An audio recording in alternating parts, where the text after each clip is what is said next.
संगमनेर नगरपालिकेवर भगवा फडकणार आहे असा विश्वास आमदार अमोल खताळ यांनी व्यक्त केलेला आहे।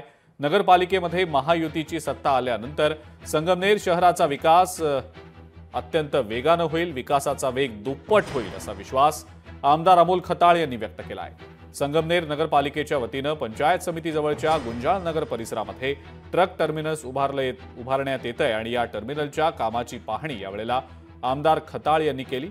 यावेळेला ते बोलत होते। संगमनेर शहरात जिथे जिथे विकासाचे कामं सुरू आहेत तिथे लक्ष दिलं पाहिजे। आम्ही सुद्धा आज इथे येऊन पाहणी करून एक चांगल्या पद्धतीने संगमनेरकरांना सांगू इच्छितो का महायुती सरकारच्या माध्यमातून संगमनेरात विविध कामं प्रगतीपथावर सुरू आहे। येणाऱ्या कालावधीमध्ये सुद्धा संगमनेर नगरपालिका निवडणुकीमध्ये ज्यावेळेस महायुतीचं नगराध्यक्ष व नगरसेवक तिथं राहतील त्यावेळेस विकासाचा वेग हा दुप्पट राहील। लोकशाही मराठी ऐका, पहा, जागरूक रहा।